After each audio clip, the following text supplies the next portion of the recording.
If you want to know how to make friends, I'm just going to share my story. I'm going to share my story of loneliness to where I am now, where I have some really amazing girlfriends, a fabric of girlfriends. Like, we are woven together. Not all of them know each other, but I already can count on them, and I've only been here 6 months. You know, it is the perfect day to do this video. It started out kind of rainy and a little dreary. Oh, it's gonna be depressing. And now I kind of like New England rain when it's foggy like this, like sort of, it's like magical and mystical, and I don't know, it just creates a mood. And I actually thought, oh, this is the perfect morning to do like a fun little brunch with my daughter. I'm not a cook, but she loves couscous, so we made some couscous together. A little Parmesan, Romano, salt, pepper, butter. It was good. And now it's like kind of sunny out. But, so when it was foggy this morning, I thought, this is the perfect day to talk about this. I had a whole video planned. I was going to do the update about what it's like to live in an RV and kind of the backstory of how it's been and all the pluses and minuses. And I'm going to do that, I promise. This topic has been on my brain. I lived in the low desert. I didn't grow up there. I lived there with my husband. It was all about raising my stepkids. That was our focus. That was our desire. But I never liked that place. So when we knew we were going to move here, I devised a plan. And I was very focused on the idea of making good, strong friendships. You know, there's all these articles and studies that are like how to make friends after 40 or how to make a friend in adulthood, because it's so easy when you're like in 5th grade or 10th grade or college, because everybody's the same age and you have sort of the same schedule. And then adulthood happens. So I knew I wanted to do this video at some point. I'm glad to be able to do it today. If you want to know how to make friends, I'm just going to share my story. I'm going to share my story of loneliness to where I am now, where I have some really amazing girlfriends, like a fabric of girlfriends. Like, we are woven together. Not all of them know each other, but I already can count on them, and I've only been here 6 months. So am I an expert? No, but am I an expert at what I did and what worked for me, and I'm going to share it with you? Yes. So here's how I made friends, and maybe how you can too. Okay, and then I'll give you guys some just general tips at the end of this video, so stay till the end if you so choose. First of all, please don't forget to do the whole, thumbs up. Please, please, please, and subscribe. You guys know the routine. You know YouTube. They want you to. It helps us. You know all that. But just, it really does help. I know I've watched videos and been like, I loved them, and then didn't click like, subscribe, any of that stuff. And then I go back and do it. So please, if you could, it makes a huge difference. I will work very hard to make excellent content for you. And then don't forget to hit the notification bell. That one's really important because I'm not doing a weekly episode so far, so you might miss one. And I don't want you to miss a thing. Okay, so 2 disclaimers. The first one is I'm an extrovert. I am an extrovert. It's pretty obvious. Maybe not, because I know there are introverts who are on YouTube. I watch some of those YouTubers that are like, I'm an introvert, but somehow when I turn on the camera, I'm like, okay, I'm not that. I am 100% extrovert. So if you are an introvert, I cannot relate to or completely understand or walk in the shoes of an introvert. So if you are an introvert, I at least want to respect that doing the things that I did may not be as easy for you, but maybe you can give them a try. If you're an extrovert, then maybe what I did also can help you too. Okay, so that's the first disclaimer. Second disclaimer is the way I look at friendships, the way I look at loneliness is not the standard. I mean, I feel like our society regularly tells us that we're all supposed to give 0 fucks, right? We're supposed to be strong and independent all the time. And if you're dependent on someone, then you're codependent. And there's all these memes you'll see on social media that'll be like, oh, this is my dream life. And it's like a cabin on a deserted island in the middle of the ocean, 2,000 miles away from any people. And that's supposed to be the dream world where you don't have to be bothered by people. I don't live that way. I don't think that way. I don't feel that way. And I know that sociologically, we are social creatures. Psychologically, we need each other. We need to connect to each other. So this idea that giving zero fucks or loneliness is weakness, or it's like, what's like if you walked into a room and you sat down with your friends and they said, how are you doing? And you're like, I feel really lonely. That you would feel like your friends would be like, what? What's wrong with you? Or, or associates. Like if you told somebody, I feel desperately lonely, that you'd be some kind of weak nut job. I don't live my life that way. I accept that loneliness hurts. I accept that that's not a place that I want to be. I accept that it will come and go in life, but that I'm not a bad person, I'm not a weak person, and I'm not flawed if I feel that way. It's what millions of people are feeling.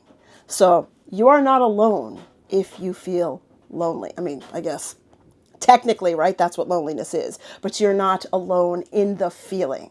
And so those are the first two disclaimers. I'm an extrovert, and I don't subscribe to this idea that being lonely makes you weak. Last disclaimer, I'm going to tell my story, and it kind of starts from where I used to live. Where I used to live was not my place. I really, really did not like it. The disclaimer is I just wanted to make friends, and I lived there 14 years, and no matter what I did, I could not make strong friendships. I had a couple of good chums, but no one that I could call in the middle of the night crying or just really open up to and share the deepest parts of my soul. And that's what I look for in friendships, is somebody that you can say, look, for example, for me, I suffer from depression. I suffer from anxiety. I want to be able to talk about that stuff with my friends. I want them to be able to talk about that stuff with me and me not feel like I'm, quote, a burden, because I don't feel burdened when my friends share their hardships or their issues or their problems. I don't feel burdened at all, especially if they're working on them. There's some friendships I've had people, they just aren't working on anything and they're just staying in the same spot and they are sort of negative and kind of dump that on you. That's different. But just a friend going through something, I am there. So that disclaimer is to say it is a wonderful place for some people. It just wasn't wonderful for me. Okay? So no disrespect to where I used to live. I'm just talking about my experience with it. Okay? Those are the disclaimers. So my story. I moved to the low desert to be with my husband. We had met and we got married. I moved down there and it was a major culture shock. The sense I generally got was, you're not one of us. It just was always like people keeping me at an arm's length. Or when I met them, it was like, hi, what church do you go to? That's not a question I really expect from somebody who is like my person or my people. Yes, I'm spiritual. Yes, I go to church, but I'm more spiritual than religious, right? And one of the first, within, I want to say the first couple weeks, maybe month of living there, I would meet people and they would say to me, are you saved? And I remember the first time somebody told me that. I didn't know what they were talking about. Saved from what? I didn't grow up in a religious household where that was a thing. And it means, do you accept Jesus Christ as your Lord and Savior? I didn't know what they meant, and they were offended that I didn't know what they meant, and then they proceeded to try to save me.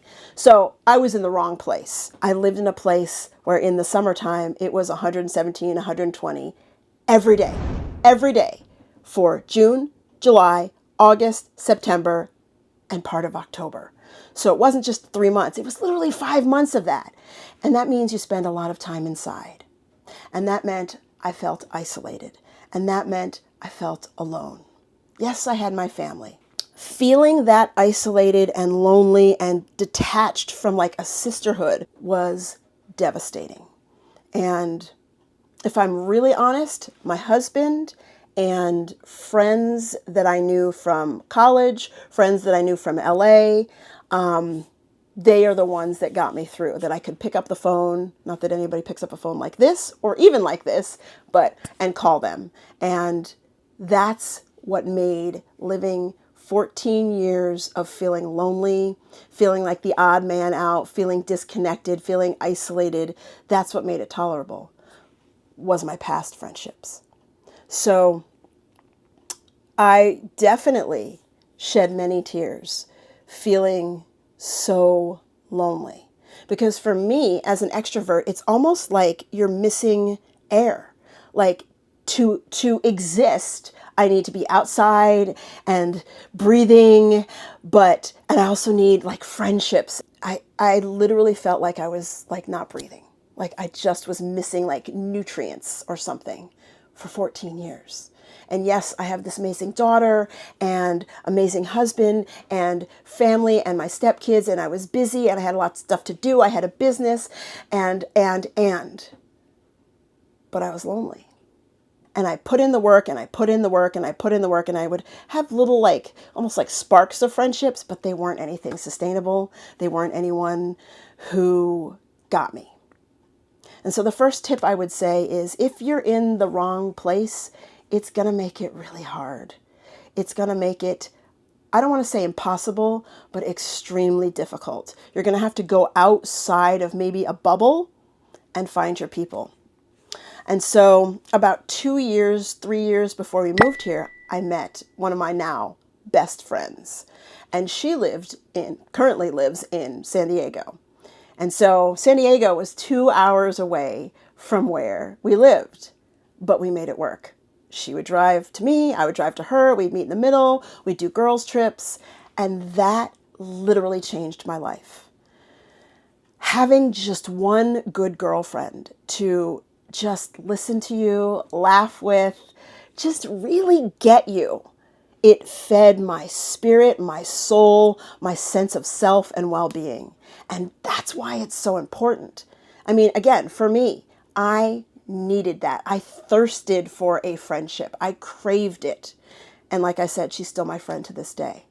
So even though the place that I lived made it difficult, and having to travel 4 hours there and back to visit her and having to do overnights and all the meeting in the middle, like I just said, it was worth it.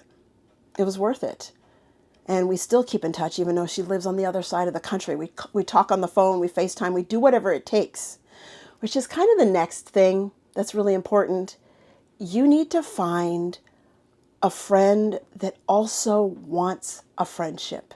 She, my friend, I won't say her name because she's a more private person, but we'll just call her Jennifer. Jennifer also wanted a good, strong sisterhood of a friendship. I've met friends who we had a lot in common with. I had a lot in common with. I felt a connection. I put in the work, but they didn't.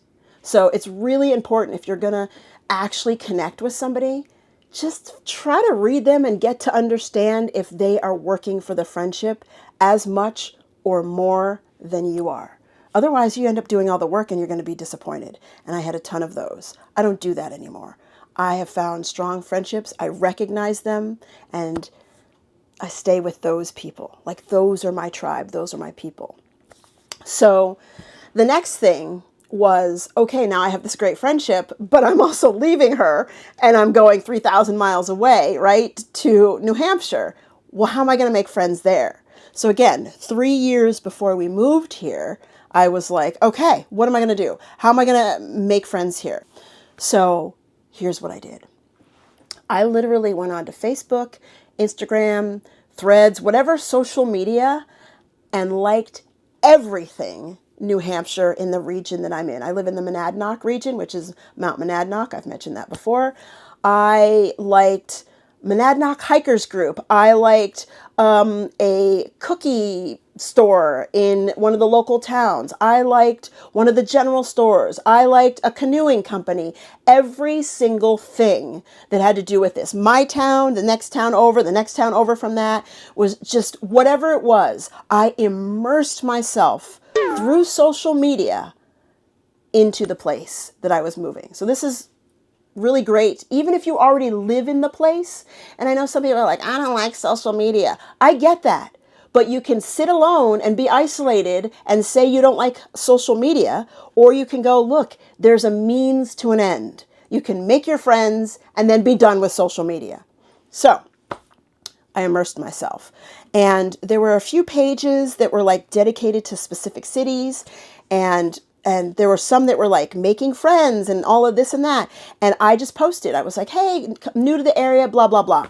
And people were like, hey, I'd love to get to know you. And I had to be discerning. And you just had to sort of get a sense of somebody. And I'm like, I'm not going to sit around and crochet. You know, one woman's like, I love crocheting and reading a good book. That's not me. I am an extrovert. I'm not going to go to your house and crochet. I'm not going to join your book club. I listen to audiobooks. No disrespect to crocheting and reading a book. So I would just be like, whatever. Some of the people I would say, yeah, I don't think that we're the best match, which is a horrible thing to have to say, but I'm not going to ghost somebody. And so I would just do whatever it took to learn more about the area I was moving. And then one particular page, I commented on her page, and then we chit-chatted, and I was like, hey, I'm moving there. And then she messaged me, and this is one of my good friends now. But the big thing was to just jump in with both feet and immerse yourself into all of the things you like to do. You don't have to be an extrovert for that. Maybe crocheting is your thing. Maybe book clubs. Maybe a dog walking club. I don't even know. But just whatever the things are that you like to do, immerse yourself there. Because then you're going to find like-minded people, people who have the same energy as you. That can sound a little frou-frou and a little Californian. But finding women that have that same outgoing, like, energy that I have is really important for me. And also finding women that aren't guarded, that are open, that share, that's important to me. So that's what I did. I just immersed myself. So that was the first step. And then the next step was when I got here, I went to anything. Just went out, went to lunch, talked to the waitress, just talked to people. And through the one friend from Instagram, she introduced me to someone else. And then I really liked her. And then she invited me to a girls' night. And then they introduced me to someone else. And then somebody else that I met on Facebook. We met and went walking one day and we clicked. And so I have put in the work, which leads me to kind of the next thing that's important, or the next tip, if you will. You got to put in the work. I see making friends like a job. The same way I've ever done anything where when I started my business, I was driven and I was focused, and I basically ate, slept, and dreamt how to start your own business, how to, get an LLC, or how to do just all of the stuff that I did, right? And it was all encompassing, all consuming, not all encompassing, all consuming in my brain, because I wanted to make this business happen. I'm an entrepreneur and I was bound and determined to make it happen. Let me just say, it's important to make sure, if there's anything that you want in your life, whether it's to change jobs, whether it's moving or friendships or finding your Mr. Right or whatever, if you see it like a job and you are focused on it, something good is going to come out of it. I mean, that's how my life has been. And everybody's life is different. So maybe, I don't know, it may not be something that you are willing to do. I was willing to put myself out there and to immerse myself into this community because I knew that I wanted friendships. But it's because I put in the work. It's because I was willing to be hurt and take the risk, which is kind of the next thing. You gotta take the risk, because what's the worst that's gonna happen? They don't like you? Okay. They reject you? Okay. If you put yourself out there, you will experience some rejection. You will experience people ghosting you. You will experience people who are seemingly so committed, and then you never get together with them because they keep going, oh, I'm so busy, busy, busy, busy, busy. Like, it happens. But in the meantime, if you keep trying and if you find your way in there, and again, I'm no expert. I can't say this will work for everybody. It's just my story and worked for me.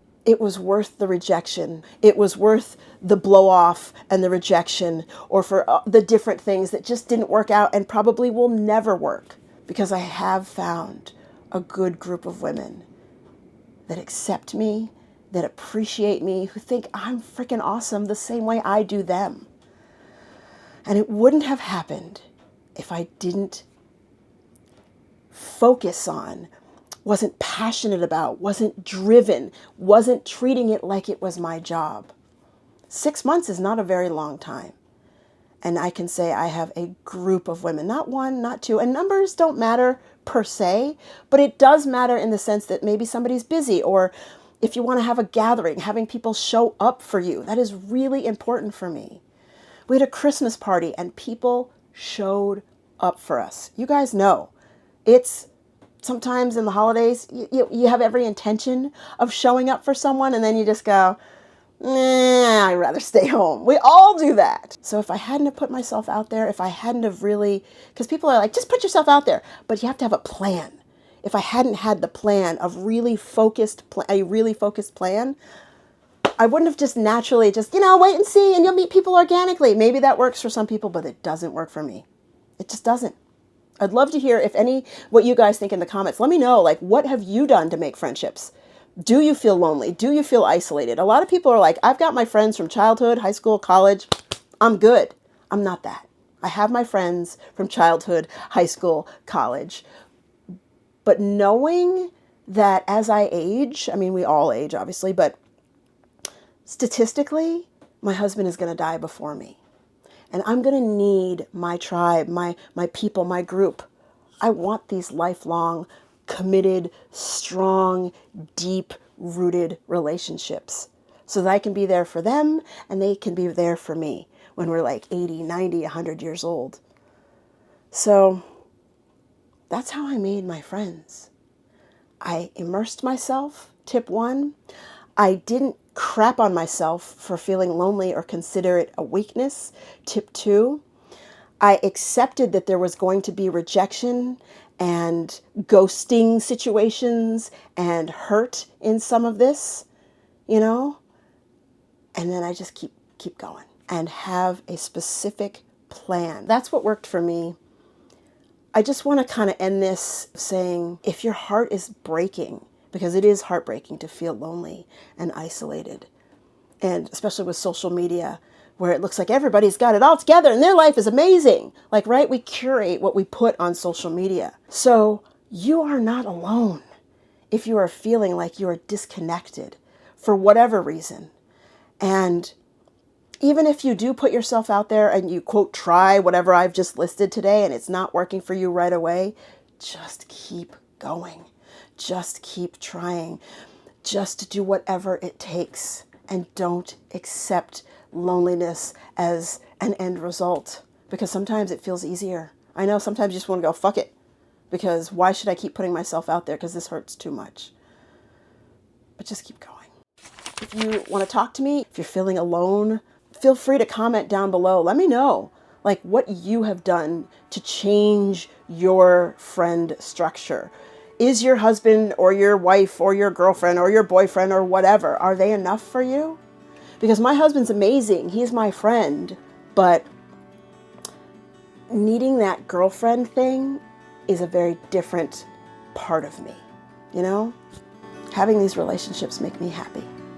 And they make me feel content. And they make me feel seen and appreciated.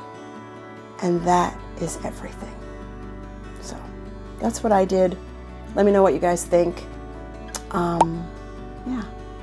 And that's it for now. Bye.